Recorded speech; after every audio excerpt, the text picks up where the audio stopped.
地狱空荡荡，恶魔在人间。2000多年前，西南边陲古滇国的统治者献王擅长风水之术，为人更是凶狠毒辣，手段残忍，竟然向自己的子民投喂邪恶的蛊虫，随后将数以万计的他们活生生制成人俑，只为确保自己所葬之地不被外人打扰。而现如今，摸金三人组为解除鬼眼红般的困扰，怀揣同一个目的，踏上了前往云南的旅程。但要想到达崇古，就要穿过遮龙山的河道。可惜他们还没有察觉，他们早已经进入献王墓的领地了。船划了没多久，水流突然变得急促，三人缺乏经验，竹筏在崎岖的河道里四处碰壁，只因一个轻微的波动，让竹筏撞向河底的暗礁。这一行为恰好启动了河道内部的机关，转眼间河道内的水流又变得缓慢平静。他们还天真的认为一切都已结束，其实凶险才刚刚开始。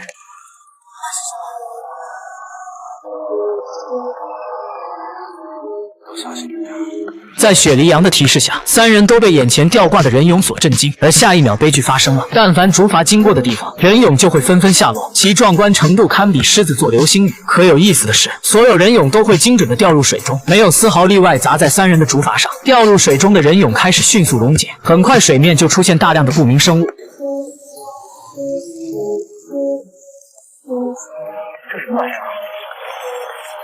胡八一刚说水蛭风不会离开水面让大家放心，结果下一秒就哐哐打脸。水蛭风不但会飞出水面咬人吸血，同时还会吸附在船下，导致竹筏变重慢慢下沉。情急之下只能拼命划船，在沉船之前赶紧上岸。可你有政策，我有对策。大量的水蛭风围在船底形成漩涡，破坏竹筏的正常航行轨迹，试图强行撞沉竹筏。碰撞中，雪梨羊经受不住撞击的冲力，不幸掉入水里。但奇怪的是，水蛭风并没有向他发起攻击。雪梨羊向后看去，原来一大群食人鱼也向他们游来，同样在经过雪梨羊时也将它无视。他们的目标居然是细小的水蛭风，没多久水蛭风就被消灭殆尽。这时食人鱼掉头向三人展开攻势，不断撕咬捆着竹筏的绳子，不想给他们塞牙缝的三人拼了老命向前面的落脚点划去。